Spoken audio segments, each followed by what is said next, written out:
Hello from the 11th inning stretch. My name is Paul Eppy. As usual, I am joined by Alex Schneider. This is our MLB Weekly Review podcast.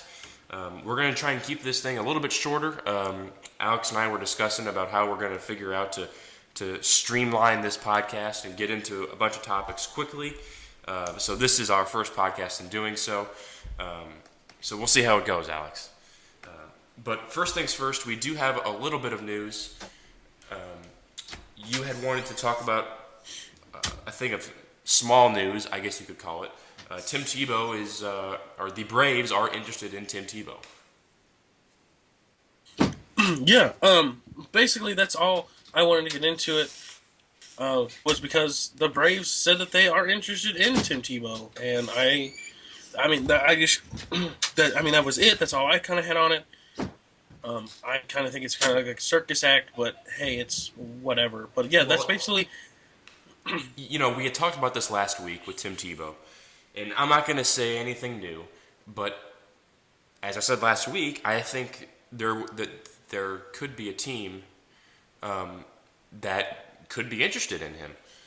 And if they do sign him, it will be to a minor league contract. And the Braves and apparently the Rockies are both interested in signing him. Like you said, I think it's kind of a big circus act.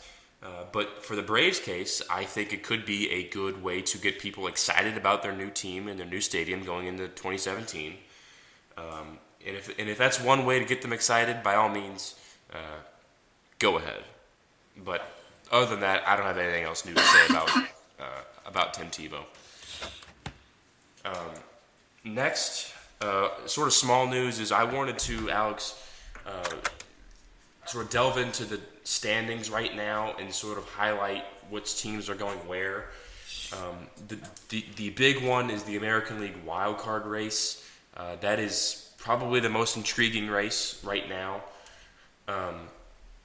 Right now, Boston has a 2-game lead for the first spot, and then Baltimore and Detroit are both tied for second. So, and then Houston is two back, and the Yankees are 3.5 back. So, Alex, what are your thoughts on sort of the developing situation in the American League wild card? I mean, I don't, it's going to be crazy. I'll give you that. I don't really, other than that, really, I don't really want to say, I don't really want to be like, oh, this team's going to make it, or, this, that, or the other, because right now I really don't know. I would love to see, the Red Sox get in. I would love to see Orioles get in. I really don't like Detroit, at all. I'd love to see Houston get in, but obviously only 2 teams can get in, and I just picked 3 teams to get in. So obviously you have to make that difference. But I don't like Detroit at all. I don't think that they're built for the playoffs. They're not an exciting team. I agree. I don't think their pitching is all that great. Yeah, I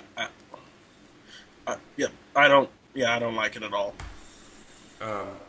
So that's sort of what we're going to do with the small news here. We're going to make it quick, make it sort of bite-sized. Now we're going to get into our bigger topic. Alex, you had approached me. We're actually shooting this on September 5th, Labor Day, by the way. We're going to do this early. Alex, you had talked about, you're just watching a baseball game, and you kind of, it kind of hit you that you're not sure why teams are always doing this thing when it comes to the DH. I'll let you carry it from here. Yeah, I really don't know what the big hype is, basically, about having your DH be a power hitter. I don't think that that's the way to go. Okay, let's put it this way. Obviously, David Ortiz has made a living being a DH, being a power hitter. That's what he's done his entire career. That's what he's going to continue to do. If he does decide to not retire at the end of the season, that's what he's going to do. And I'll tell you right now, the Red Sox are stupid if they don't bring him back. Real quick, before I get continuing on this topic, I'm watching the kiddos again. So if you're going to hear them in the background, I apologize for that. I'm trying to keep them as quiet as possible. But Nonetheless, to continue on the topic, basically what happened was I saw Pedro Alvarez in the Orioles game, and I don't know what his stats are, and honestly, I could really care less. But I do know that he is not. I mean, he might be an average hitter at best, maybe. But it kind of got me wondering. Like, I didn't really. At kind of the start, I kind of liked the signing or whatever. Yeah, the short porch and all this kind of stuff. But now that the season's gone on, I've kind of been like, not that the Orioles matter to me in any way, shape, or form, but I was kind of like, I don't like that signing. I think that the signing was dumb. So it kind of got me on the thing. Yeah, Pedro Alvarez can hit some massive home runs, but it doesn't matter how far he hits them. It only counts as however many runs are on base, or if there's no one on base, it counts as a solo home run. My thing is, why does a DH have to be a power hitter? Why does the MLB fall into this class to where, hey, your DH, if he doesn't hit 40 home runs a season, he's worthless? Because I don't think that that's true. And yeah, no, you raise a really good point, Alex. When you first brought it up, I was like, holy crap, I don't think I've ever thought about that before. And it certainly seems like no one else ever thinks about it. My thought is that if you have a guy like Matt Carpenter or Steven Piscotty or I don't know who else gets on base a lot, Jonathan VR, I don't know, Trevor Story. I mean, whoever gets on base a lot and can hit for decent power, that is more valuable, in my opinion, to a DH than just a straight power hitter. Now I know DH has some labels tagged onto it as David Ortiz is only DHing because he can't play defense, or Albert Pujols has been DHing a lot because he can't play that great of defense.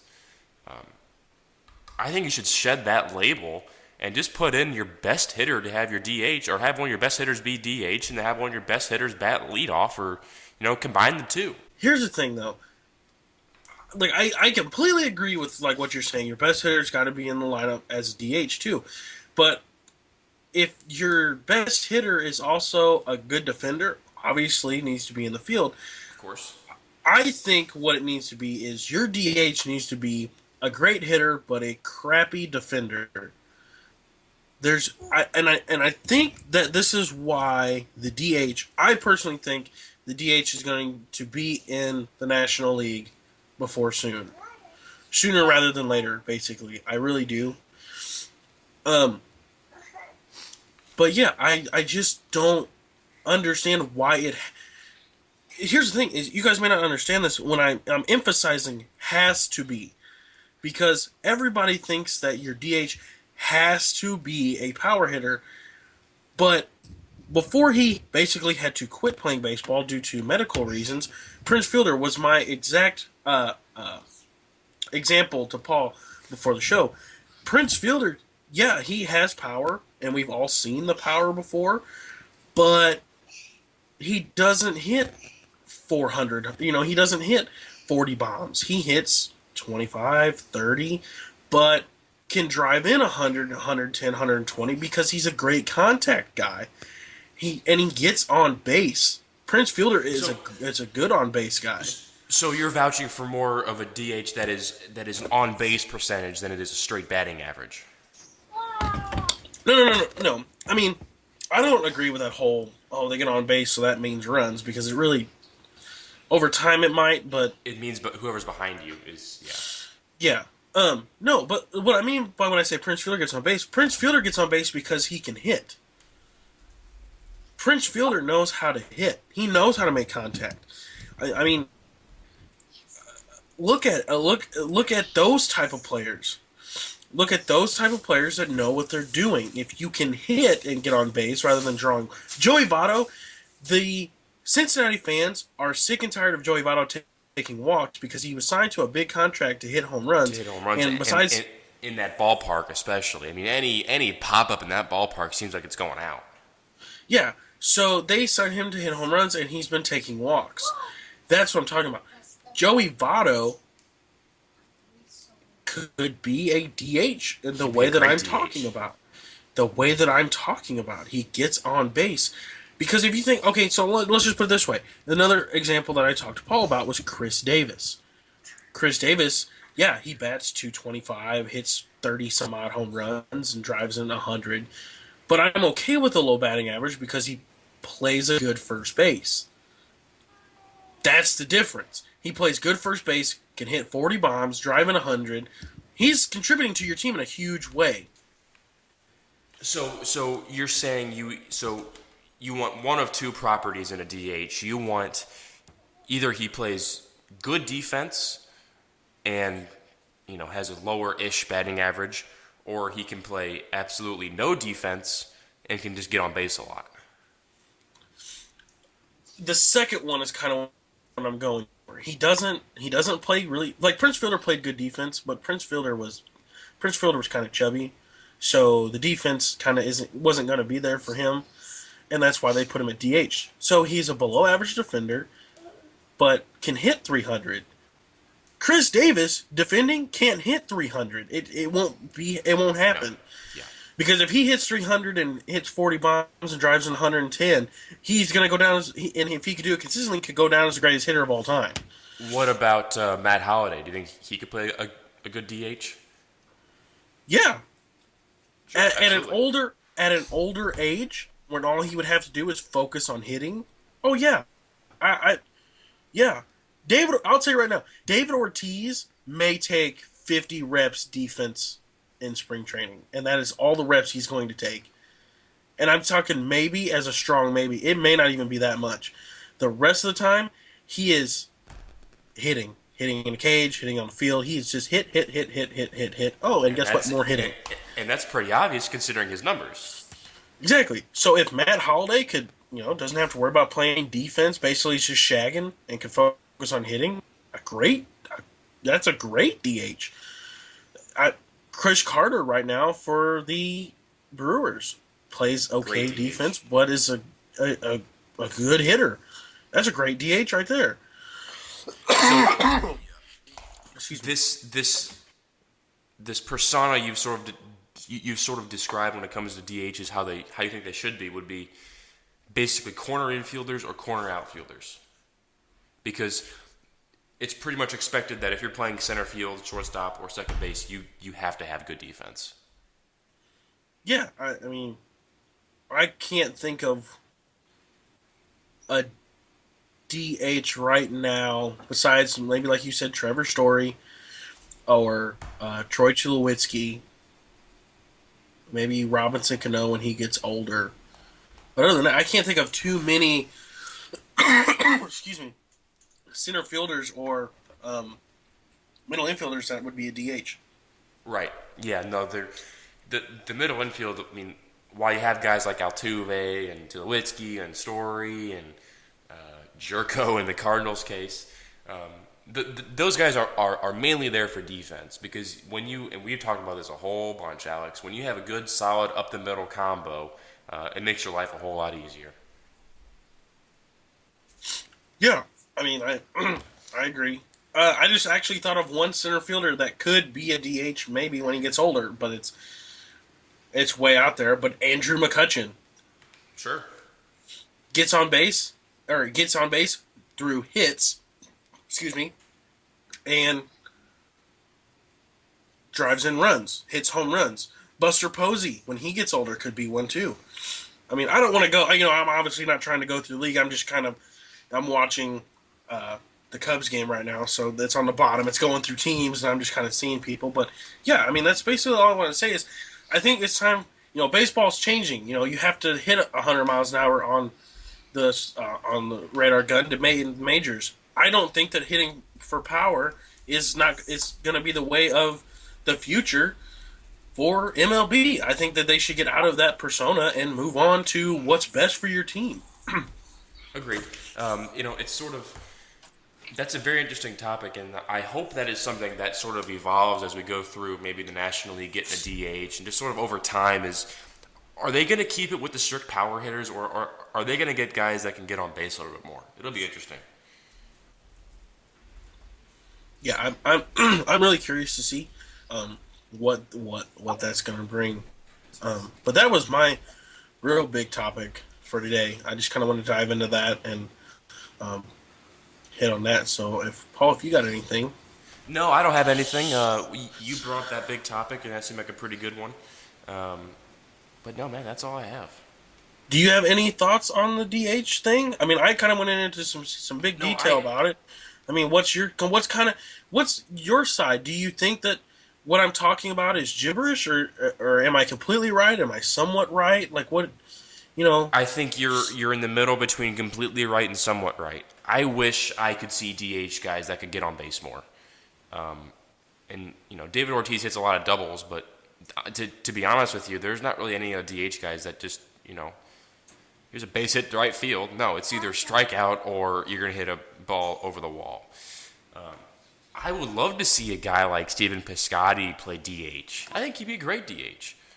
Now his right field defense is too good for you to put him there, and I get that, and I don't want him playing DH.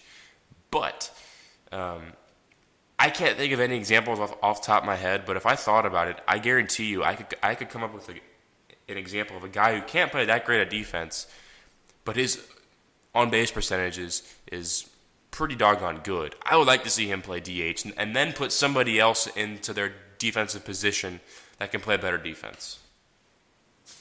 Like you said, a Jonathan VR. That way, you're getting the best of both worlds. You have Jonathan VR, who can't play much of any defense at all, but he's such a good hitter that you're giving a little and taking a little by having him in the lineup.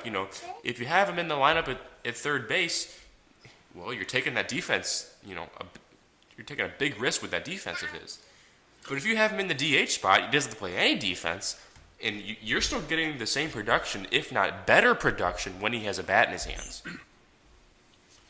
Yeah, I mean, I think you're completely right. Another guy up the middle that could play DH, Mike Trout later in his career. I mean, absolutely.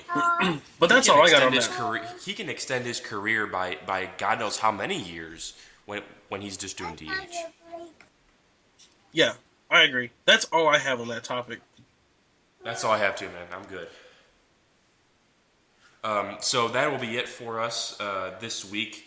We'll be back with the Brewers preview later on this week, and then a Cardinals podcast on Sunday. We'll see what the Cardinals can do this week. It's a big series for them over in Pittsburgh. Anyway, for Alex Schneider, my name is Paul Eppy. Thank you for joining us.